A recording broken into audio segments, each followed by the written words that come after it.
Alors Monde en Marche est né il y a une dizaine d'années, quand on s'est aperçu qu'à Longpont, il y avait des gens qui vivaient dans des conditions très précaires au niveau de l'habitat. Donc on a décidé de créer du logement très social, de façon à pouvoir accueillir ces familles.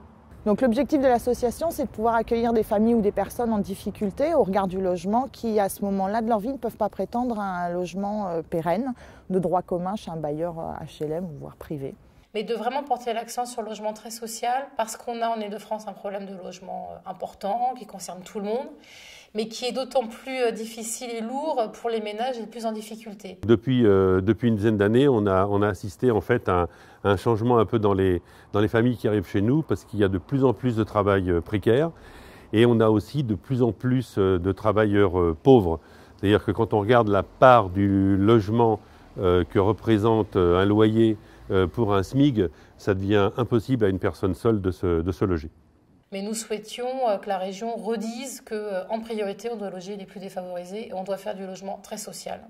Donc financer des opérations spécifiques qui demandent plus d'argent public, qui demandent parfois plus d'accompagnement social, mais qui en même temps répondent de manière différente à des problèmes importants. Sensibiliser à la nécessité du logement social, c'est effectivement un sacerdoce pour l'association. C'est aussi une charge importante pour les élus de la ville, mais c'est une révolution lente à faire. Nous avons un partenariat sans faille, tant sur le volet logement opération que sur l'accompagnement social qui va avec. Et donc sur le logement très social, la région verse des subventions assez importantes qui peuvent aller jusqu'à entre 20 et 30% du programme. Donc c'est quelque chose déjà très important, ce qui fait qu'aujourd'hui on met plus d'argent parfois que l'État, alors que nous n'avons aucune compétence en matière de logement selon la loi. Et puis il se trouve qu'à la région Île-de-France, et là c'est lié aux élus mais aussi aux services aux membres du service logement, il y a toujours eu un soutien de ce qu'on appelle la maîtrise d'ouvrage associative, c'est-à-dire les petites associations qui travaillent dans le diffus, qui construisent des logements dans d'anciennes maisons réhabilitées, des anciens immeubles, dans du centre-ville. Et c'est vrai que moi, mes services m'ont toujours dit on doit aider ces gens plus qu'on aide les bailleurs sociaux classiques parce qu'ils ont des problèmes de trésorerie, ils ont des problèmes d'ingénierie différents. Et donc c'est pour ça qu'on a une aide particulière pour eux et un financement en fait beaucoup plus important. Donc ce travail est vraiment important compte tenu de la conjoncture actuelle, puisque si on ne pouvait pas apporter une réponse à ces familles, elles seraient pour beaucoup dans l'incapacité totale de pouvoir se loger, puisqu'elles seraient refusées par les bailleurs sociaux et ne trouveraient donc aucun autre mode de logement, si ce n'est éventuellement de l'hôtel, en tout cas du logement précaire. Alors on a décidé de faire des opérations de petite capacité en logement, inférieures à 5 logements, répartis sur l'ensemble du territoire et dans les quartiers, de façon à favoriser au maximum la mixité sociale et la mixité géographique. Ouais, c'est vrai que la maîtrise d'ouvrage associative le fait bien et le fait mieux que des gros bailleurs qui s'occupent eux de gros programmes. On a besoin de structures associatives qui vont s'investir pour des programmes de 1 logement, 3 logements, 7 logements.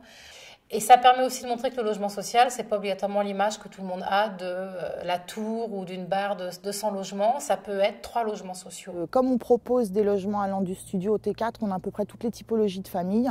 Ça va aussi bien de la personne seule à la famille nombreuse.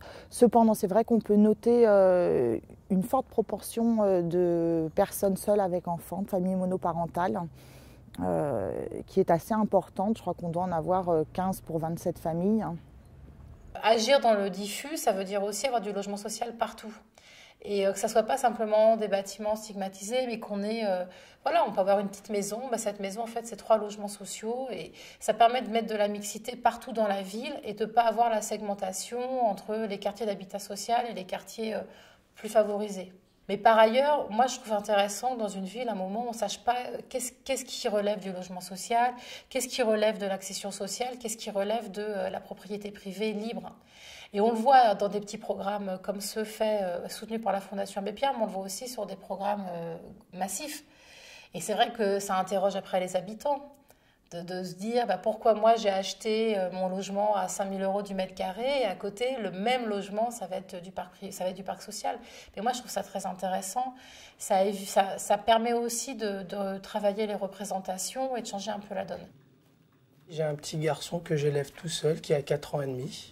Financièrement, parce que j'ai eu des soucis personnels qui ont fait que j'avais plus de logement et le salaire que j'avais ne me permettait pas de louer dans le privé.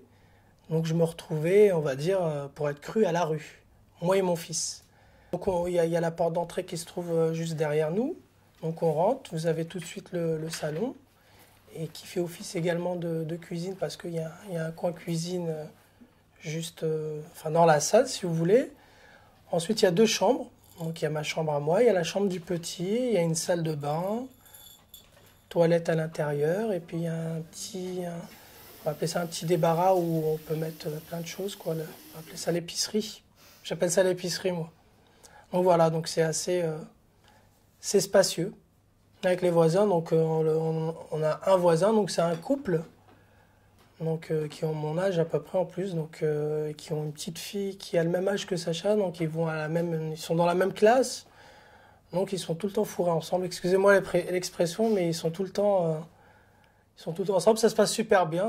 Il y a eu des a priori au départ parce que on parle d'une association, donc tout de suite c'est vrai que peut-être que les gens ils pensent que voilà, association ça veut dire des gens en difficulté, peut-être des truands, des voleurs, des repris de justice, etc. Enfin, tout peut passer par leur tête si vous voulez, je pense. Ils se sont rendus compte par eux-mêmes. Même eux ils me l'ont avoué après, en discutant et ils m'ont dit on était un peu réticents, tout ça, on savait pas trop qui allait arriver, etc. Et puis finalement ça se passe super bien. Mais vraiment super bien.